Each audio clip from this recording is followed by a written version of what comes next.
જામનગરમાં સાયબર ગુનાઓ અટકાવવા માટે સાયબર ક્રાઇમ બ્રાન્ચ દ્વારા લોકોમાં જાગૃતિ ફેલાવવા માટે મોટા બેનરો લગાવવામાં આવે છે। થોડા સમય પહેલા પોલીસની શાખા દ્વારા બેનરો લગાવાયા હતા। ત્યારબાદ ફરીથી નેશનલ સાયબર ક્રાઇમ અવેરનેસ અનુસંધાને શહેરના વિવિધ વિસ્તારોમાં ફરીથી બેનર લગાવવામાં આવ્યા હોય। આ બેનર દ્વારા લોકોને એવી સલાહ આપવામાં આવે છે કે જો તમે સોશિયલ મીડિયાનો ઉપયોગ કરતા હો તો ફેસબુક અને વોટ્સએપ તેમજ ઇન્સ્ટાગ્રામ વગેરેમાં 2 સ્ટેપ વેરિફિકેશનનો ઉપયોગ કરવો, કારણ કે આમ કરવાથી સાયબર ક્રાઇમથી બચી શકાય છે એવી સલાહ સાયબર ક્રાઇમ બ્રાન્ચ દ્વારા આપવામાં આવે છે। એવી જ રીતે જો તમે ડિજિટલ પેમેન્ટ સિસ્ટમનો ઉપયોગ કરતા હો તો તેમાં પણ તમારે એલર્ટ રહેવું જોઈએ। આ સમગ્ર વિષય અંગે સિટી ડીવાયએસપી જયવીરસિંહ ઝાલાએ આપેલી વિગતો પ્રસ્તુત છે।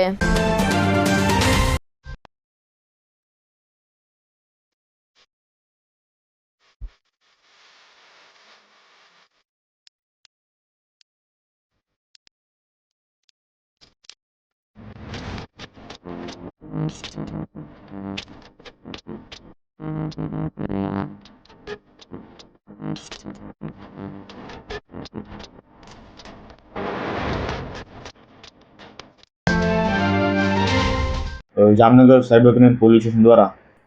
શહેરના અલગ અલગ વિસ્તારમાં અલગ અલગ જગ્યાએ જનભાગીદારીના સહયોગથી અલગ અલગ બેનરો જે અવેરનેસ માટેના સાયબર ક્રાઇમને લગત જેટલા પણ ક્રાઇમ્સ હોય છે, ફ્રોડ હોય છે, ફાઇનાન્શિયલ ફ્રોડ હોય છે અને સોશિયલ મીડિયાના જેટલા ફ્રોડ છે તમામને લગત અવેરનેસ માટેના બેનરો અને પોસ્ટરો લગાવવામાં આવેલા છે। આનો એકમાત્ર ઉદ્દેશ્ય એવો છે કે જામનગરની પ્રજા સાયબર ક્રાઇમ બાબતે અવેર બને અને જે નાની મોટી ઘણીવારો યુઝરથી ઇન્સ્ટાગ્રામ યુઝર કે ઓનલાઈન કાંઈ પણ આપણે યુઝ કરતા હોય ત્યારે જે આપણાથી મિસ્ટેક્સ થતી હોય છે આપણી મિસ્ટેકનો ફાયદો જ્યારે ફાઇનાન્શિયલ ફ્રોડ કરવાવાળા કે સાયબર કોઈપણ પ્રકારનો સાયબર ક્રાઇમ કરવાવાળા ફાયદો ઉઠાવતા હોય છે એવું ન બને અને આપણે પહેલેથી જ આનાથી બચી શકીએ સાયબર ક્રાઇમથી એ બાબતે જે આપણી નેશનલ ટોલ ફ્રી નંબર છે, સાયબર હેલ્પલાઇન નંબર છે 1930, એ બાબતના બેનરો, પોસ્ટરો અને બીજી જાણવાલાયક બાબતો સાયબર ક્રાઇમને લગતી એ તમામ બાબતના બેનરો હાલ cyber crime police station Jamnagar દ્વારા લગાવવામાં આવેલ છે। જે મુખ્ય નાની બાબતો છે પ્રાઇવસી, કે તમારું જે કોઈ પણ સોશિયલ મીડિયા એકાઉન્ટ છે અને જેટલા પણ 2 ફેક્ટર વેરિફિકેશન છે અથવા તો બીજા તમે એકાઉન્ટ પ્રોફાઇલને તમે પ્રાઇવેટ રાખવી, આ બાબતની જેટલી પણ એના સેટિંગ્સ છે એ તમામે ઓન રાખવા જોઈએ જેથી કરીને તમારી ડિટેલ્સ પબ્લિક ડોમેનમાં અવેલેબલ ન થાય। અને એ સિવાય તમે જ્યારે તમે કોઈ પણ ફાઇનાન્શિયલ એપ વાપરો છો, તમે કોઈ યુપીઆઈ વાપરો છો, ગૂગલ પે વાપરો છો કે પેટીએમ વાપરો છો, કોઈ પણ પ્રકારનું જ્યારે તમે ફાઇનાન્શિયલ એપ્સ યુઝ કરો છો એ તમામમાં પણ 2 ફેક્ટર વેરિફિકેશન, ઓથેન્ટિકેશન અથવા તમારું બાયોમેટ્રિક તમારે એમાં પાસવર્ડ રાખવો જોઈએ કે જેથી કરીને તમારો